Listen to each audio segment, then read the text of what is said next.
well, just when you thought we couldn't sink any lower, we've somehow managed to lose to 10 men while leading 1-0 going at halftime. And you must be asking, how do you lose that? Well, let me tell you, it's because we are Southampton and we are shit. Right, so let's talk about the game a little bit before we talk about Jones and, he's gone and what the future is for us. Let's talk about the game first. So we'll start off with our performance. I thought we were definitely better than we were against Brentford, but we didn't exactly set the world alight. I thought Sulemana played well. I think Paul got a bit isolated. He could only do so much with the forceful directness, basically. Like, everyone was just going, let's just kick it up to Paul and see what he can do. I thought, Lavitt did well and stuff, but overall it wasn't exactly a scintillating performance. And then when they went down to 10 men, and by rights, the ref was a fucking dickhead. Absolutely shocking. I mean, first half, he goes, everything's a yellow. Second half, nothing's yellow. At least be consistent in some regard. Like, you're shit ref, be consistently shit. Just be fucking, the yellows for the first half are the same as the second half. You can't just change it halfway through. That doesn't make any sense. Obviously, Lamina's red card was just, I don't even know. I've listened to the interview with Ruben Neves after the game. He just said, yeah, he just booked him because he ran over. Bin it, mate, bin it. Honestly, that's just embarrassing. But that's, A-League, former A-League refs for you. So the ref was wank. He literally said, Southampton, this is 3 points. Like, Nathan Jones must have slipped him a fiver, because he's gone, here you go, Nathan, I've got you a red card, I've got them down to 10 men, and Nathan Jones goes, after the game, oh, well, I thought 10 men was a detriment to us. Are you fucking kidding me, Nathan, bruv? How is them going down to 10 men while we're leading a detriment to us? That's advantage to us, you mug. But let's keep playing 5 at the back, don't worry about that. But overall, Wolves deserve to win. I mean, if you're down to 10 men and come out in the second half, create more, dominate the ball more, I mean, you deserve to win. We came into that second half up 1-0 against 10 men and proceed to not even have a shot on target and proceed to get outplayed position-wise as well as transition. How many times did they counter us? And we were just so exposed. It felt like we had the 10 men. I don't know what the fuck Jones and the players were doing. But holy shit, and Jan, the GOAT Bednarak, what a surprise he scores an own goal. I mean, he is the own goal king. I'd love to know the stat of how many he's scored for us. It's ridiculous. He scores constant own goals. And he put it in his own net. I mean, that could be match fixing as far as I'm concerned. That's ridiculous. And then obviously Maitland-Niles, who shouldn't have played, tackled Sulemana. And then they're through, and then obviously Yao Gomez, I think it is, scores. And then we lose to 10 men. Crazy stuff. We've had a few 9-0s in our past, but we've never lost to 10 men while leading. That's definitely a new one, and I'd rather never have that happen again.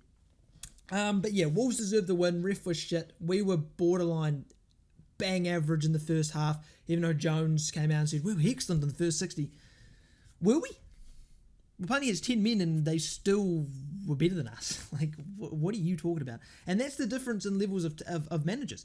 Wolves' manager came into the second half, shit on, down to 10, 1-0 down. How the fuck am I going to do?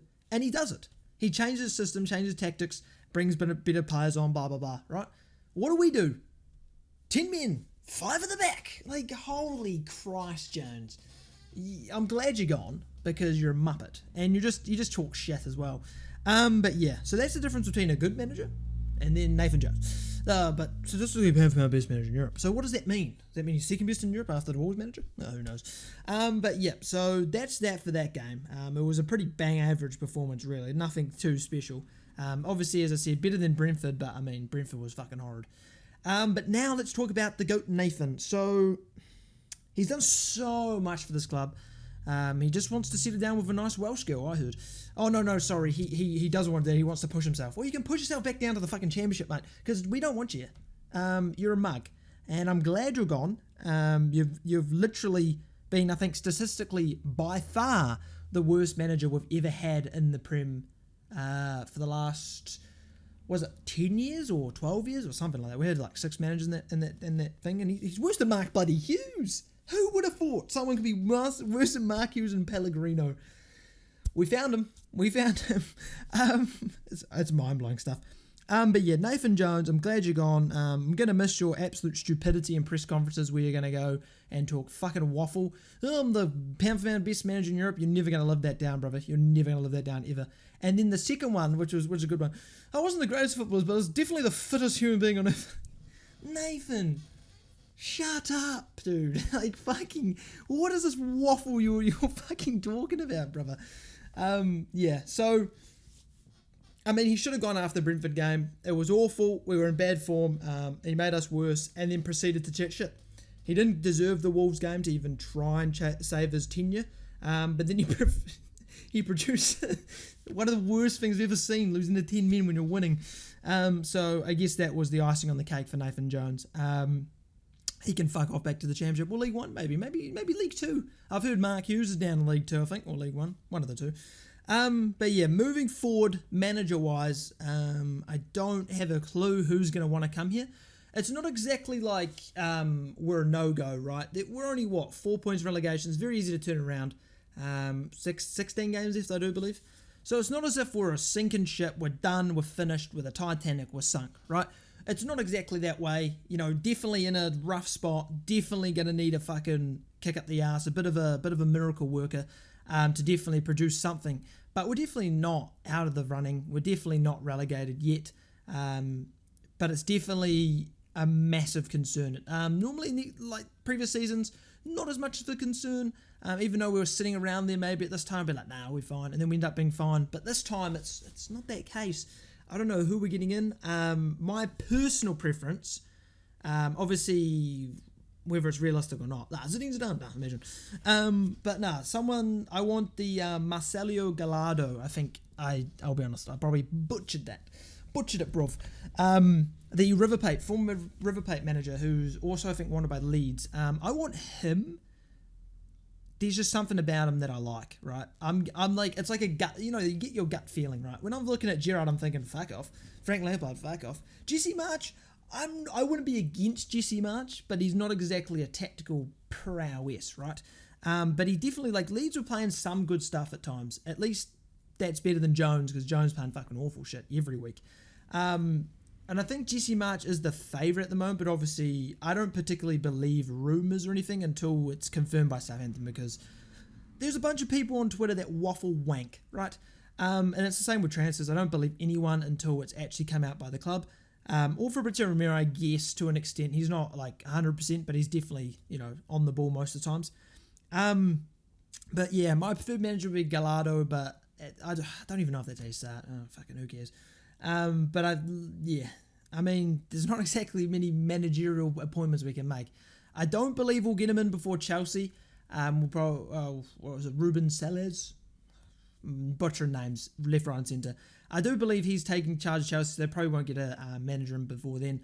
But it'll be interesting to see his lineup. I wonder, probably play a 4-3-3 with a normal back line with no Jan Bednarek, probably Kaltakar, maybe Salazu, or maybe Bella Kotchap, Perot, got Walker Peters, maybe if he's fit, and then obviously it has to be Bree. And then midfield three of Lavia, Charlie, Ward-Prowse, wow. And then Sulemana, Paul, and Nadozi. I mean, that's the team. It's not exactly difficult to figure out, but Jones could never, But I swear to God, Salas, if you play fucking Elanusi, oh, I swear to God, mate, you're never going to hit into it. But yeah, so it's the right thing to do. Jones is a mug. He's a twat. He's a lying piece of shit. And I don't think any club will want him. But we have to find someone. Obviously, Sellers, I'm not exactly sure of his previous managerial ability. I don't know whether he's managed before or how well he's done. But at the moment, anything's better than Jones, I'd have to say. Because he killed the morale of the team, he killed the fans, he killed everything. So we have to, if we do sign someone, let's not go for the Donny from Championship, okay? We have to get someone with at least some sort of prestige, right? And I think Steven Gerrard and Lampard are pointless. Jesse March, I'd accept. I'd be a bit happier, comparing Jones to Marsh. You obviously want Marsh, that's no doubt. But it's definitely sort of, ooh, is he going to be the guy? I'm not sure, but he's definitely going to be better than Jones. But I do want Gallardo. He would be my pick, and I would be very excited if he did sign for us. But obviously Leeds are wanting him as well, so who knows if we'll be able to convince him. But yeah, so we got spanked by, well, we didn't get spanked actually this week. We just got embarrassed by Wolves. And now we are last with 5 points off with no manager. So yeah, it'll be interesting to see what happens, but I'm just glad Nathan Jones is gone. At least we won't be hearing any stupid shit come out of his mouth, and hopefully we can find someone who can at least give us a chance, at least a little bit of hope, because under Jones we had fucking none. But yeah, that's the video. Like, subscribe if you enjoyed. I will be live tomorrow for FIFA if you want to join. But thank you for watching, and I'll see you guys next time.